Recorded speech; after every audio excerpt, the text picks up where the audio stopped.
446 میں آ کر شیعوں کی حکومت کو ختم کیا تغرل بیگ سلجوقی نے۔ سلجوق مسلمان ہوئے تھے محمود غزنوی کے دور میں، سلجوق ان کے بڑے کا نام تھا۔ تو ایک دفعہ محمود غزنوی نے سلجوق سے پوچھا اگر مجھے تیری مدد کی ضرورت ہو تو کتنے آدمی پیش کر سکتے ہو؟ تو اس نے ایک تیر لیا، کہا یہ ایک تیر ہے میرا، کسی کو یہ تیر بھیج کر میرے علاقے میں بھیج دو تو چند گھنٹوں میں 1,00,000 تلواریں تیرا پہرا دینے کے لیے تیار ہوں۔ میرے پاس اتنی طاقت ہے۔ تو یہ سلجوق کی نسل میں تھا تغرل بیگ۔ اللہ تعالیٰ نے جب عرب زوال کا شکار ہو گئے اور رسوخ کا شکار ہو گئے، جیسے بڑھاپے کا کوئی علاج نہیں، جب قوموں پہ زوال آتا ہے تو اس کا بھی کوئی علاج نہیں، پھر اور قوم کو جگہ ملتی ہے۔ جیسے بڑھاپا ایک فرد پہ آتا ہے، ایسے بڑھاپا قوم پہ آتا ہے۔ قوم کا بڑھاپا جوانی میں نہیں لوٹ سکتا، جیسے فرد کا بڑھاپا جوانی کی طرف نہیں لوٹ سکتا، قوم کا بڑھاپا جوانی کی طرف نہیں لوٹ سکتا، کوئی علاج نہیں، نئی نسل کا آنا ہی علاج ہے۔ تو عرب دھل چکے تھے، 600 سال بہت ہوتے ہیں حکومت کو، اپنی صفات گم کر چکے تھے، اب نئے خون کی ضرورت تھی۔ تغرل بیگ پہلا شخص تھا جس نے آ کر اہل سنت والجماعت کو استحکام بخشا، شیعوں کی حکومت کو ختم کیا، بغداد سے، شام سے، سارے علاقوں سے۔ صلاح الدین ایوبی نے اسماعیلی شیعہ کی حکومت کو ختم کیا، مصر العاضد ان کا آخری خلیفہ تھا۔ صلاح الدین ایوبی نور الدین زنگی رحمۃ اللہ علیہ کا پروردہ تھا، اس کا دوست تھا، اس کے دوست بھی تھا، بچہ بھی تھا اس کے سامنے، زیادہ ہی لکھنے پڑھنے کا شوق تھا۔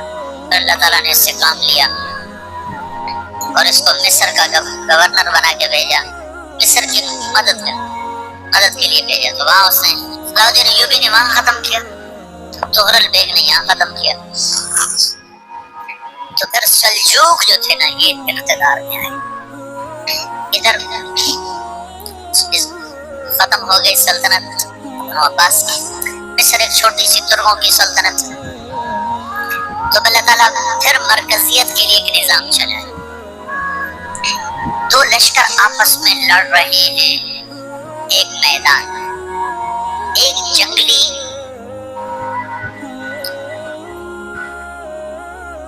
بدوؤں کا قافلہ، جنگل کے لوگ اپنے قبیلے کو لے کر، ایک جنگلی قبیلہ اپنے سردار کے ساتھ نقل مکانی کر رہا ہے ایک جگہ سے دوسری جگہ۔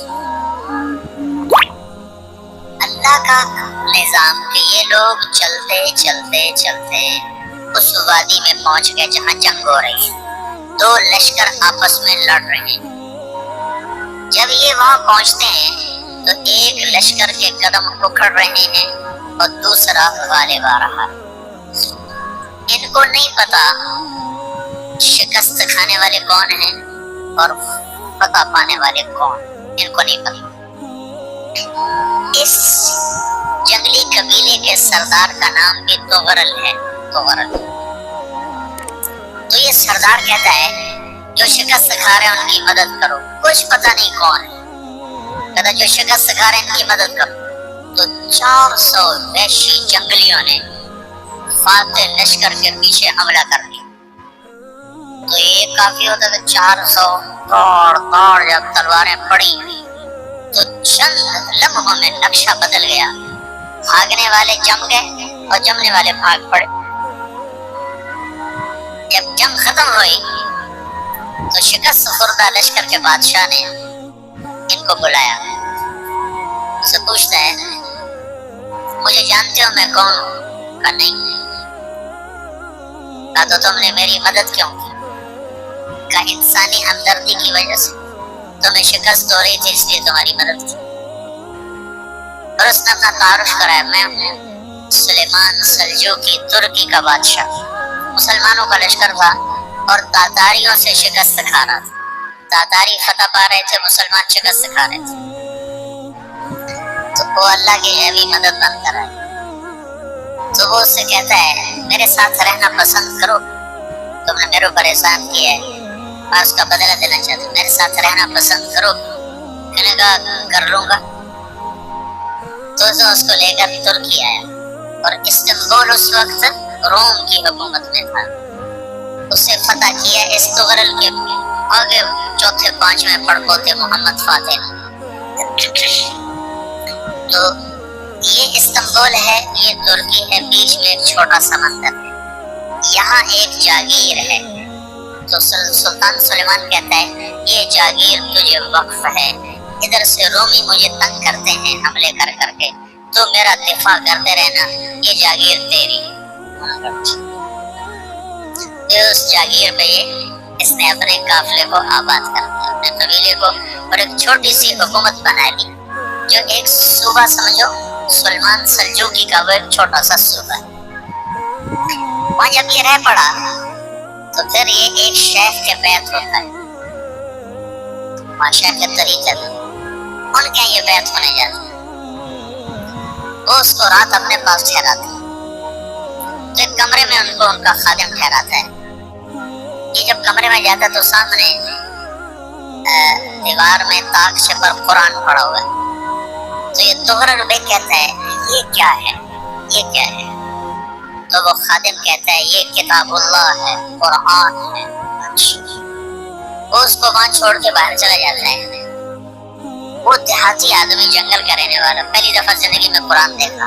وہ کہتا ہے یہ قرآن ہے, اللہ کی کتاب ہے, میں اللہ کی کتاب کے سامنے سو جاؤں, کتنی بے ادبی ہے. تو اس نے اسے قرآن اٹھایا اور سر پہ رکھا اور کھڑا ہو, ساری رات قرآن سر پہ رکھ کے کھڑا. رات کے پچھلے پیر اس کو خواب آیا, کھڑے کھڑے اس نے دیکھا کہ اس کی پشت سے ایک چاند نکلا اور شیخ کی بیٹی کے سینے میں جا کر اتر. پھر اس لڑکی کے سینے سے ایک درخت نکلا جو پھیلتے پھیلتے پھیلتے 3 بر اعظم پہ چھا گیا, افریقہ پر, یورپ پر, ایشیا. پھر اس کی آنکھ کھل گئی, وہ کھڑا ہوا ہے.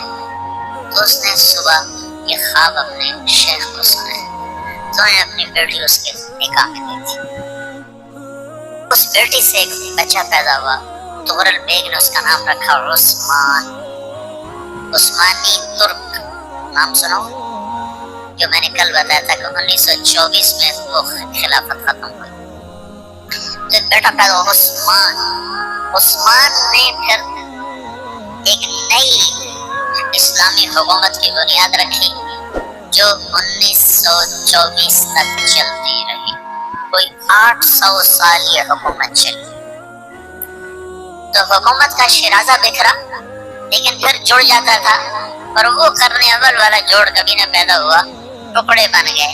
ان ٹکڑوں میں اللہ لوگ پیدا کرتا رہا جو دعوت دیتے رہے, دعوت زندہ رہی. جو تربیت کا نظام تصوف کے ساتھ ساتھ ابو تبلیغ کے ساتھ